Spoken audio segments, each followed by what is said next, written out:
नमस्कार दर्शकों, एक बार पुनः हम आपके समक्ष हाजिर हैं। हमेशा आपकी जिज्ञासाओं को दूर करने का हम प्रयास करते हैं। सतत हमारा यही प्रयास होता है कि धर्म से जुड़ी, आपकी आस्था से जुड़ी कोई भी ऐसी बात, कोई भी ऐसी जानकारी जो हो जिससे हम ना चूकें, आप तक पहुंचाने के लिए। और नवरात्र शुरू होने वाले हैं। नवरात्र है माँ के, जिन 9 दिनों तक माँ की आराधना की जाएगी पूरे हिंदुस्तान में। किस तरह से नवरात्र इस बार आपके लिए सुख समृद्धि लेकर आने वाला है और क्या कुछ खास सहयोग बनने वाले हैं, चर्चा करेंगे हम। एक बार फिर जानवी जी हमारे साथ मौजूद हैं, जानवी नीमा जी, और दीदी के नाम से जो जानी जाती हैं। काफ़ी युवा जुड़े हैं उनसे, तो जानते हैं क्या कुछ इस बार के नवरात्रि के लिए हम उनसे जानकारी लेते हैं। आपका बहुत बहुत स्वागत है। जय श्री कृष्ण, हर हर गंगे। बताइए जानवी जी, आप किस तरह से देखते हैं इस बार जो नवरात्रि आ रही है, क्या कुछ विशेष सहयोग लेकर आ रही है? जैसे कि ज्योतिष के हिसाब से अगर हम वार्ता करें तो हर वर्ष की नवरात्रि एक अलग अलग ग्रह अनुसार रहती है। यह वर्ष मंगल का वर्ष है, तो यह नवरात्रि मंगल से संबंधित है और मंगल ग्रह के अंतर्गत माँ दुर्गा आती है। तो नवरात्रि पूर्ण मंगलमय है, दुर्गामय है। और मंगल जो कि है वो क्रोध का कारक है और रोग का कारक भी होता है। तो इस साल थोड़ी अगर हम बात करें, वार्ता करें, तो यह नवरात्रि थोड़ी रोग से संबंधित भी है और लोगों को पारिवारिक तनाव भी आएंगे। तो मैं माँ दुर्गा से यही निवेदन करना चाहती हूँ कि आपका क्रोध कम रहे और लोगों के लिए अच्छी जाए। उसके लिए मैं उपाय भी चाहती हूँ। मुझे बहुत खुशी हुई है कि आपके चैनल के जरिए मैं ये वार्ता कर पा रही हूँ कि इस नवरात्रि को हम कैसे अच्छा बना सकते हैं। तो आपको अगर इस तरीके की किसी भी तरह की तनाव है या पारिवारिक तनाव है या आप बीमार हैं, तो आप पीले रंग का उपयोग बहुत अधिक करें। मैं चाहती हूँ इस नवरात्रि सभी लोग पीला रंग ज़्यादातर माता जी को पहनाएं। और माँ को पीले रंग से सौम्यता आती है, दया का कारक है, तो माँ थोड़ी दया करेगी हम पर। तो हम ज़्यादा से ज़्यादा पीला रंग माँ को पहनाएं और आप खुद भी बहुत पीला रंग पहनें, क्योंकि अगर हम बात करें तो 100 में से 80 लोगों को इस साल पीले रंग से लाभ है। मुझे ऐसा लगता है आपने जो ये जानकारी दी एकदम नई है, क्योंकि कहीं ना कहीं लोग आश्चर्य भी करेंगे, क्योंकि हमेशा तो हम ये सुनते हैं कि मैया का चोला है रंग लाल, तो लाल रंग की हमेशा लोग। एक्चुअली में मैं कलर थेरेपी से संबंधित हूँ। Janvi astrology and research centre ज्योतिष शास्त्र की एक बहुत बड़ी उपलब्धि है अभी इंदौर शहर के लिए। इंदौर में मेरे 75 सेंटर हैं, मैं ज्योतिष सिखाती भी हूँ और हम कलर थेरेपी पे बताते हैं। तो मेरे साथ सारा यूथ है इंदौर का। मेरे अधिकांश जो छात्र हैं उसमें कई छात्र doctor, engineer, CA, bank manager, मतलब अच्छे लोग हैं, पढ़े लिखे लोग हैं। और हम सब एक रिसर्च करते रहते हैं। तो हम रंगों के हिसाब से नवरात्रि को देखते हैं, माँ को देखते हैं। और 9 रूप है माँ के, 9 शक्तियों के अलग अलग रंग हैं। जैसे गंगा का रंग सफ़ेद है, मैं माँ गंगा की बहुत अनुयायी हूँ। पर इस साल जो वर्ष है वो पीले से आप बहुत सुखद बना सकते हैं। तो हम कलर थेरेपी के हिसाब से आपसे कहना चाहेंगे, आप खुद भी पीला रंग पहनिए, मैया को भी पीला रंग पहनाइए। और आप अगर किसी मंदिर में कोई श्रृंगार चढ़ाते हैं तो वो आप ज़्यादा से ज़्यादा ऑरेंज रंग का चढ़ाएं, नारंगी रंग का।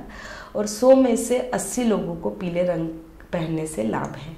20% जो लोग हैं उन्हें भले फ़ायदा ना हो, पर अधिकांशतः पीले रंग से लोगों को लाभ है। तो मैं यही कहना चाहूँगी कि अगर आपको गुस्सा आ रहा है और क्रोध आ रहा है, नवरात्रि आपकी अच्छी नहीं जा रही है, आपको लग रही है, गिर रही है, चोट लग रही है या खून निकल रहा है, तो आपको फिर पीला रंग अनिवार्य हो जाएगा। और आगे इस तरह की जानकारी बहुत सारी हम और भी देना चाहेंगे। मैं मेरे अपने ऑफिस के ज़रिए भी लोगों को अवेयर कर रही हूँ कि आने वाला समय थोड़ा तनाव का तो है। और आपको मैं एक बात और बताना चाहूँगी कि 2 नवरात्रि होती है, आप जैसा जानते हैं। तो हम एक ठंडी नवरात्रि होती है और ये गर्म होती है। तो ये हम ग्रहों के अनुरूप बात करें तो ये सूर्य में आती है गर्मी की, और हम ठंड वाली जो नवरात्रि रहती है वो चंद्रमय होती है, तो वो फिर भी कूल होती है। और सूर्य उच्च के होते हैं इस नवरात्रि में, तो गर्म मिजाजी लोगों को रहेगी। और इस बार वैसे भी मौसम विभाग ने भी चेतावनी दी है कि गर्मी ज़्यादा रहेगी। तो हम ये कहना चाहेंगे कि माँ के आगे आप रोज़ एक कलश स्थापित करें। जैसे पहले दिन एक कलश, दूसरे दिन 2 कलश, ऐसे 9 दिन के 9 कलश भरें। आप कलश का साइज़ बहुत छोटा भी नहीं लें, अधिक बड़ा भी नहीं लें, बीच का साइज़ लें और 9 दिन 9 कलश भरें माँ में, तो उनको बहुत सुकून रहेगा। जब माँ को सुकून रहेगा तो भक्तों को सुकून रहेगा। गंगा माँ की आप अनुयायी हैं, आप उनकी स्थापना भी घर घर करती हैं। हाँ, आपका नारा भी है कि हर हर गंगे और घर घर गंगे, कलयुग तारिणी है माँ गंगा। बिल्कुल आपने सही कहा। तो हम सब गंगा वाले लोग इंदौर में मैं 66 गंगा जी बिठा चुकी हूँ, क्योंकि जो गर्मी है उसको कंट्रोल के लिए हम माँ गंगा को सब जगह विराजित कर रहे हैं।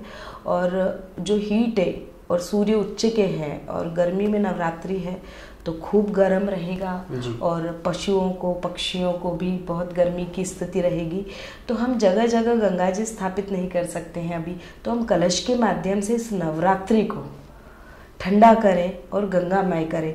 मैं तो पूरी गर्मी का ही कहना चाहूँगी साहब इस चैनल के जरिए आपके, कि पूरी गर्मी में आप अलग अलग कमरों में कलश रख दें, सब जगह थोड़ा थोड़ा पानी रखें। जैसे हमारे यहाँ परंडा होता था, परंडे के वहाँ पानी रहता था, तो परंडा भी आप बिल्कुल रखें और ज़्यादा बर्तन भर के रखें।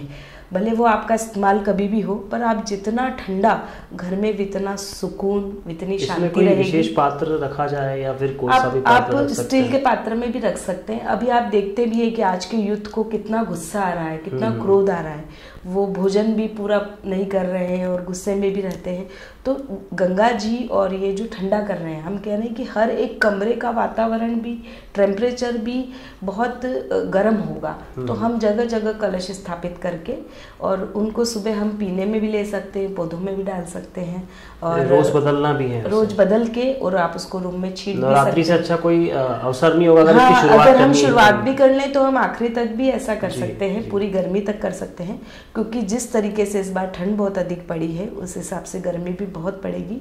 और ज्योतिष के माध्यम से हम यह आपको बता सकते हैं कि यह साल अब गर्मी के दिनों में गर्म रहेगा। आपने कलश स्थापना की बात की, तो मैं आप ही के माध्यम से जानकारी ये देना चाहूँगा दर्शकों को कि क्या कोई विशेष ऐसा कोण है, कोई कोना ईशान कोण जो होता है आप सभी जानते हैं, आजकल वास्तु को सब जानते हैं। ईशान कोण में आप रख सकते हैं, पर मैं आपसे ये भी कहना चाहूँगी कि ईशान कोण तो ठीक है, ये आपके घर के मंदिर में भी आप कलश स्थापित कर सकते हैं, पर आप अपने रूम में भी सब जगह रखें। जितना आप पानी रखेंगे सब जगह, उतना घर के लोगों के क्रोध पे नियंत्रण आएगा। समय बहुत कठिन है, हम लोग पानी से सब उपजे हैं, पानी से हमारे जीवन की शुरुआत थी। और हम पाते हैं कि जब हम जन्म लेते तब हमें कितनी फ्लेक्सिबिलिटी रहती है, क्योंकि हमारा शरीर पानी वाला रहता है। और जब मृत्यु आती है, गर्मी से, अग्नि से, शमशान से हम चले जाते हैं, तब एक मुर्दा व्यक्ति का शरीर कितना कड़क हो जाता है। हम एक रोटी धूप में रखेंगे तो वो कड़क हो जाती है। तो लोगों में बहुत झुकना नहीं है, कड़क हो गए हैं, और लोगों में ये चीज़ अभी बढ़ेगी, क्योंकि गर्मी के दिनों में ये सब चीज़ें अधिक हो जाती हैं। जैसे हम मटके की स्थापना करते हैं, मटके को कायम करते हैं, तो आप गंगा जी को भी समझें।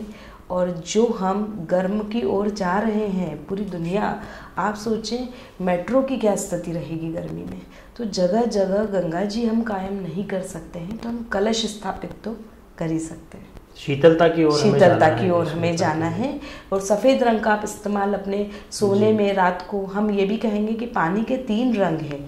लोग सफ़ेद समझते हैं, पर हरा रंग भी पानी में आता है और नीला भी आता है। तो आप खुद अपना के देख लीजिए, या सफ़ेद या हरा या नीला, उसमें एक अलग ही कूलनेस लगती है। अगर आप बॉटल भी भरते हैं तो आप सफ़ेद रंग, नीले रंग या हरे रंग के लें। मेरा ऑफिस पूरा इसी थीम पर है, गंगा धाम घर का नाम है, और गंगा जी की अनुयायी हूँ। हमारे ऑफिस का रंग सफ़ेद, नीला और हरा ही है, पानी थीम पर है।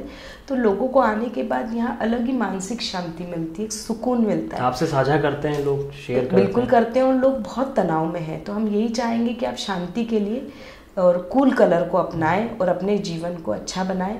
इस नवरात्रि में पीला रंग अधिक अपनाएं, पर पूरी गर्मी में आप सफ़ेद, नीला, हरा, कूल कलर भी अपनाते रहे, उससे आपको काफ़ी लाभ होगा। जानवी जी, ये जो 9 दिन होते हैं, ऐसे तो माघ में श्रद्धा जो अगाध होती है वो जी जी जी 365 दिन होती है, उसका कोई ऐसे विशेष दिन नहीं होते। लेकिन ये जो 9 दिन होते हैं नवरात्रि के, मंदिरों में बहुत भीड़ होती है, काफ़ी लोग पहुंचते हैं, मत्था टेकते हैं, हाँ। दान धर्म करते हैं। और जैसा कि बताया आपने कि गर्मी बढ़ती है, और ये जो चैत्र के नवरात्र हैं बहुत गर्म रहते हैं, तो ऐसे में उपवास भी करते हैं, कठिन उपवास भी लोग करते हैं।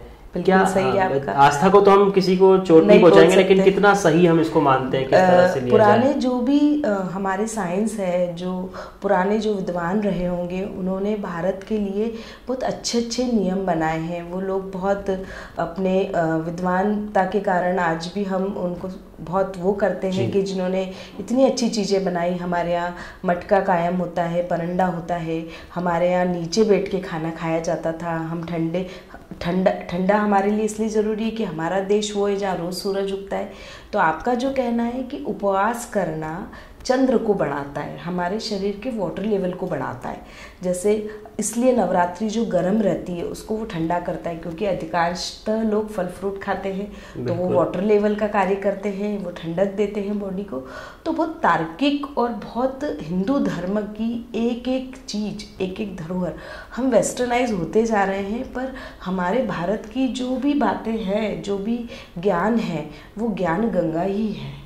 और उसका सच में बहुत हम पे फ़र्क पड़ता है। जैसे हम छोटी छोटी बातें जो पुराने लोग कहते थे कि बहन बेटी बुधवार के दिन घर से नहीं जाती है, पियर से ससुराल नहीं जाती है, क्योंकि बहन बेटी बुध में आती है। तो बुध ग्रह उस दिन कमज़ोर नहीं चाहता कोई, तो अपने ही घर अपनी बेटी बनी रहे।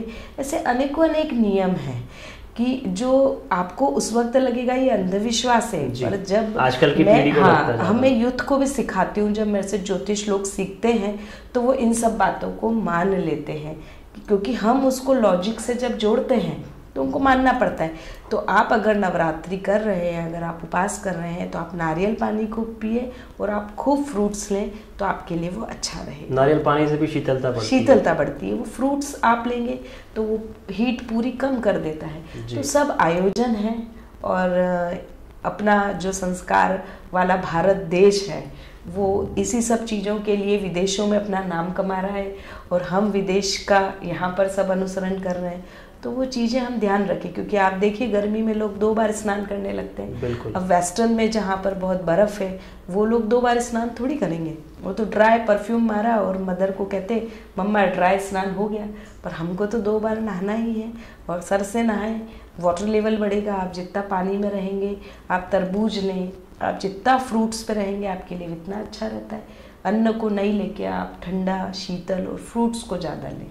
हमारी थेरेपी भी यही कहती है कि चंद्र बढ़ाए जी, क्योंकि जो ज्योतिष को मानता है और साहब जो ज्योतिष को नहीं मानता है, वो भी पूरे वक्त अपना यही करता रहता है कि गर्मी के दिन है तो ठंडा करता है। हमारे हिसाब से गर्मी के दिन सूरज है तो चंद्र बढ़ाता है, चांदनी रात में सोता है, और जब ठंड होती है तो धूप में बैठता है, सूरज बढ़ाता है। तो ये बहुत लॉजिकल साइंस है जिसको बहुत खराब कर दिया है। जैसे ज्योतिष एक सुंदर भव्य इमारत है, उसको खंडर करने वाले हमारे ही लोग हैं। बिल्कुल। तो उसे हम समझें, अपने निजी फायदे के लिए। हाँ, हम उसे समझें कि कोई भी भारत की धरोहर खराब नहीं है, और भृगु संहिता भृगु जी के द्वारा यह एक बहुत अच्छा साहित्य है ज्योतिष का, जिसको हम समझ के पढ़ के आपको अवगत करा रहे हैं कि आप ये नवरात्रि कितने अच्छे से बना सकते हैं। तो ऐसी कुछ चलते चलते एक संदेश हमारे दर्शकों को नवरात्रि को लेकर, इस बार की नवरात्रि को किस तरह से मनाएं और कैसे धन धान्य से संपन्न हो, समृद्धि से संपन्न हो। बिल्कुल, आप जितना हो सके चंद्र को ही बढ़ाए, जो मैं वापस आपसे कह रही हूँ, और गुरु भी आप बढ़ा सकते हैं। आप अगर यज्ञ कर सकते हैं तो एक आप हवन करिए, और हवन में शिव के जितने आप जाप कर सके, ताकि उधर पानी की स्थिति भी अच्छी रहे, और माँ गंगा बहुत पानी बरसाए, भोलेनाथ और माँ गंगा, तो हमारे बारिश के दिन भी अच्छे रहें। तो आप एक यज्ञ भी कर सकते हैं, और यज्ञ में आप ओम नमः शिवाय के जाप करके स्वाहा दे सकते हैं, और जो का स्वाहा दे सकते हैं, और उनसे निवेदन करें भोलेनाथ से कि प्रकृति को पूर्णतः संतुलित रखें, न बहुत अधिक गर्म न बहुत अधिक ठंडा, और संतुलन में ही जीवन है। वो नर नारायण है जिसमें चांद और सूरज का संतुलन है। यही कहना चाहूँगी आपसे। बहुत बहुत शुक्रिया। जय श्री कृष्णा, हर हर गंगे। तमाम चर्चा के लिए बहुत बहुत शुक्रिया।